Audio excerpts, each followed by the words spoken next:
2 Samuel chapter 13. And it came to pass after this, that Absalom the son of David had a fair sister whose name was Tamar, and Amnon the son of David loved her. And Amnon was so vexed that he fell sick for his sister Tamar, for she was a virgin, and Amnon thought it hard for him to do anything to her. But Amnon had a friend whose name was Jonadab, the son of Shimei,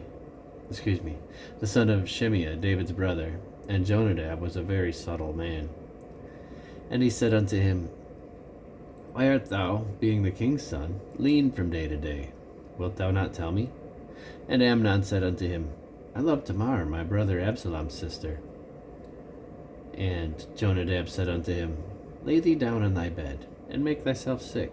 And when thy father cometh to see thee, say unto him, I pray thee, let my sister Tamar come, and give me meat, and dress the meat in my sight, that I may see it, and eat it at her hand. So Amnon lay down, and made himself sick. And when the king was come to see him, Amnon said unto the king, I pray thee, let Tamar my sister come, and make me a couple of cakes in my sight, that I may eat at her hand.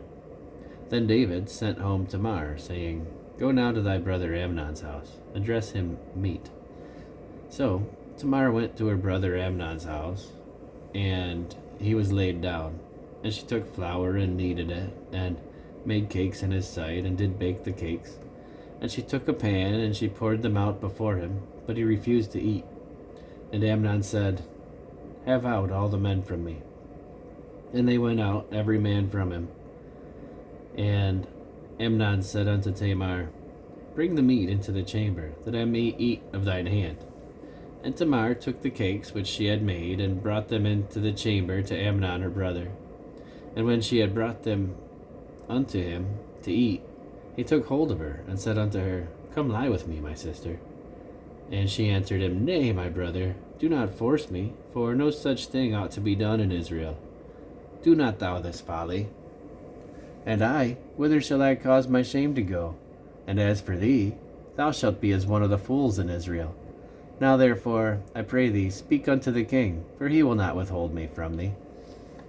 Howbeit, he would not hearken unto her voice, but being stronger than she, forced her, and lay with her. Then Amnon hated her exceedingly, so that the hatred wherewith he hated her was greater than the love wherewith he had loved her. And Amnon said unto her, Arise, be gone. And she said unto him, There is no cause. This evil in sending me away is greater than the other that thou didst unto me. But he would not hearken unto her. Then he called his servant that ministered unto him, and said, Put now this woman out from me, and bolt the door after her. And she had a garment of divers colors upon her, for with such robes were the king's daughters that were virgins apparelled. Then his servant brought her out, and bolted the door after her. And Tamar put ashes on her head, and rent her garment of divers colors that was on her, and laid her hand on her head, and went on crying. And Absalom her brother said unto her, Hath Amnon thy brother been with thee? But hold now thy peace, my sister, he is thy brother.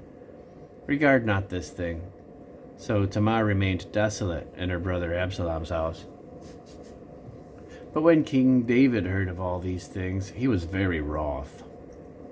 And Absalom spake unto his brother Amnon, neither good nor bad.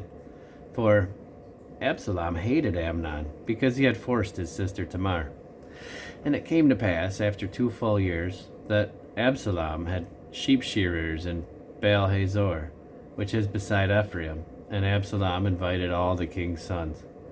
And Absalom came to the king, and said, Behold now, thy servant hath sheep shearers. Let the king, I beseech thee, and his servants go with thy servant. And the king said to Absalom, Nay, my son, let us not all now go, lest we be chargeable unto thee. And he pressed him. Howbeit, he would not go, but blessed him.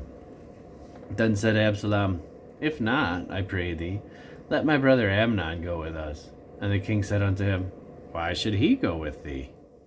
But Absalom pressed him, that he let Amnon and all the king's sons go with him. Now Absalom had commanded his servants, saying, Mark ye now when Amnon's heart is merry with wine, and when I say unto you, Smite Amnon, then kill him. Fear not. Have not I commanded you? Be courageous, and be valiant. And the servants of Absalom did unto Amnon as Absalom had commanded. Then all the king's sons arose, every man gat upon his mule, and fled.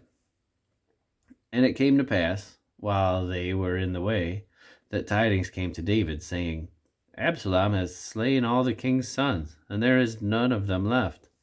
Then the king arose, and tare his garments, and lay on the earth, and all his servants stood by with their clothes rent. And Jonadab, the son of Shimeah, David's brother, answered and said, Let not my lord suppose that they have slain all the young men, the king's sons, for Amnon only is dead. For by the appointment of Absalom, this hath been determined from the day that he forced his sister Tamar. Now therefore, let not my lord the king take this thing to heart, to think that all the king's sons are dead, for Amnon only is dead. But Absalom fled, and the young man that kept the watch lifted up his eyes and looked, and behold, there came much people by the way of the hillside behind him. And Jonadab said unto the king, Behold, the king's sons come. As thy servant said, so it is. And it came to pass, as soon as he had made an end of speaking, that behold, the king's sons came, and lifted up their voice and wept, and the king also and all his servants wept very sore. But Absalom fled, and went to Talmai. But Absalom fled, and went to Talmai, the son of Ammihud, king of Geshur. So David mourned for his son every day. So Absalom fled, and went to Geshur, and was there 3 years. And the soul of King David longed to go forth unto Absalom, for he was comforted concerning Amnon, seeing he was dead.